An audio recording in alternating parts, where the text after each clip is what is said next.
Ayan na, mahabang buhay sa lahat ng mga kapatid ko sa kapatiran ng Alpaca Paro. Long live sa atin lahat mga brad at sis. Ito nga pala si Boss Amo Vlogs. Mga boss, kung naalala nyo nakaraan is nag-reaction video ako tungkol doon sa isa nating kapatid na gumawa ng survey na top 10 fraternities in 2023. Yun. Diba?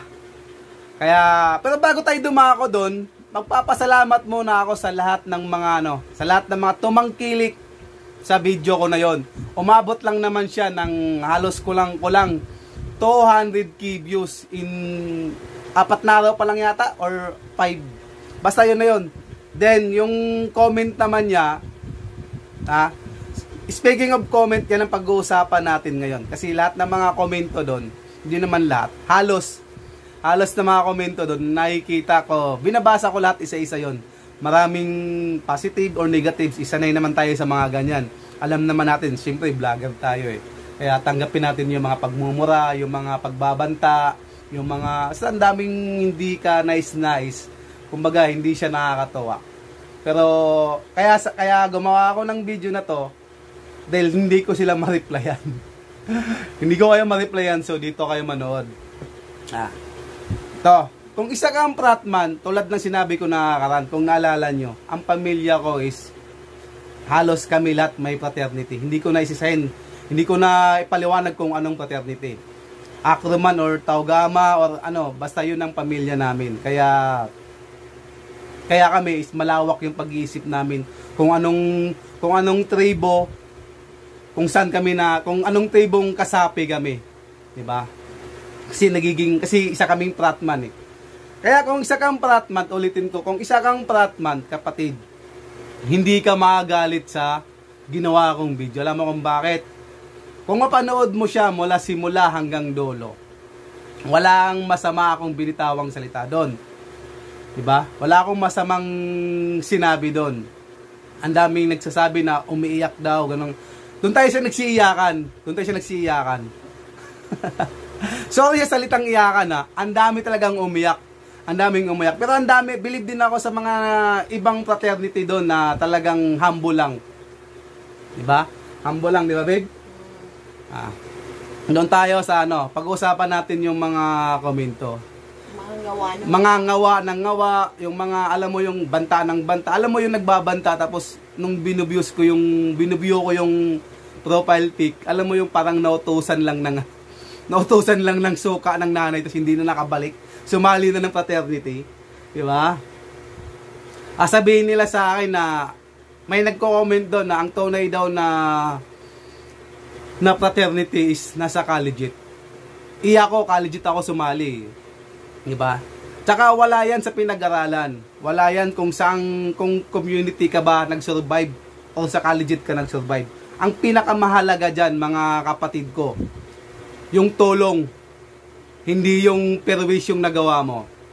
Sabihin na natin graduate ka sa isang university. So ang tawag doon is collegiate ka. Doon ka na survive.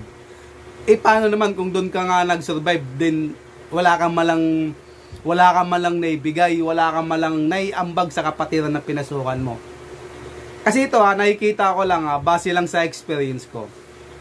Ang lahat ng nakikita kong tumutulong na mga fraternity, yung nasa community. Diba? Yung nasa community, sila yung halos bumababa sa lahat ng mga event. Sila yung halos namimigay ng mga tulong. Pero yung nasa taas, parang wala, sorry sa term pero ito wala akong pinapatamaan na fraternity. Alpaca Paro o Taugama P. Ito pinaliwanag ko to sa pangkalahatan. In general, In general to. Bira ko lang makikita yung mga nasa collegiate na bumababa upang maghatid tulong. Bira lang. Ang halos nakikita ko is yung nasa community. Doon tayo sa umiiyak.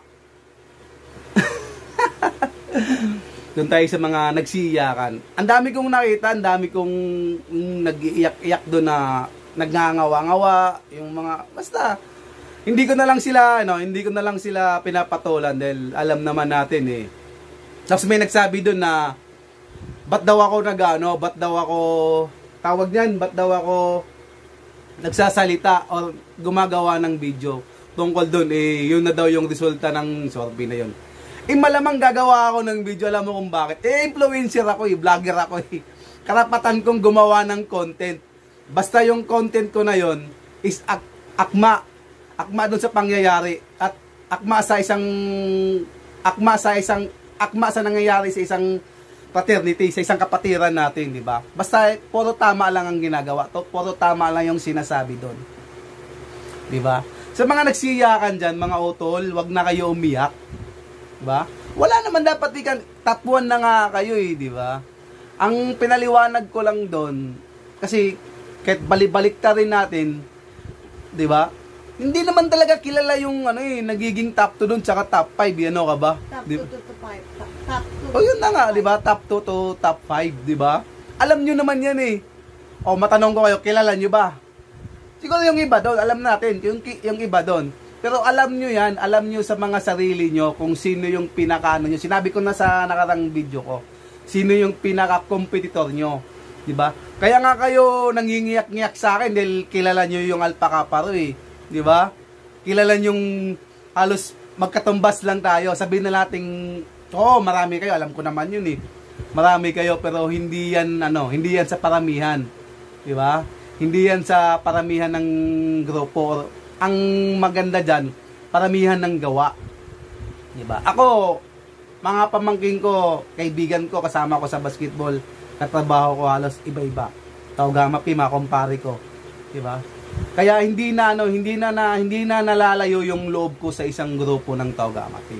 Dito sa maraming Taugamapi. Pero napakaano namin dito. Kumbaga, spread the love kami dito Diba? Wala kaming tiniting, ibang grupo ka, hindi tayo magkaibigan. Hindi. Yung nabasa ko kasing comment doon, sorry pero yung nakita ko kasi mga nagko-comment doon, mga bata, siguro mga bagong pa lang, yung mga walang alam, yung mga walang naiambag. Tsaka may nabasa pa ako doon. Ito ay open ko na rin May nagsalita doon. Ayaw ko lang siyang i-mention kasi baka mamaya mapahiya pa sa kung saan siya nakalugar. Ang sinasabi niya pa doon is ang Alpha Kaparo ay nagmumula daw sa Taugamapi. Ha? Paano nangyari? Kaya kawawa yung mga ganyang mindset Yung pumapasok lang sa isang kapatiran tapos nagiging mangmang. Yung mga walang alam sa history ng isang kapatiran. Tapos bigla kang papasok sa isang social media, bigla kang magko-comment na, hindi, yung paternity nyo galing naman sa amin. Di wow. Paano nagmula sa inyo? Di ba? Kaya sabi ko sa iyo, kung isa kang fratman, kung alam mo yung mga history ng mga nangyayari ng fraternity nyo, alam mo kung saan nagmula. Di ba?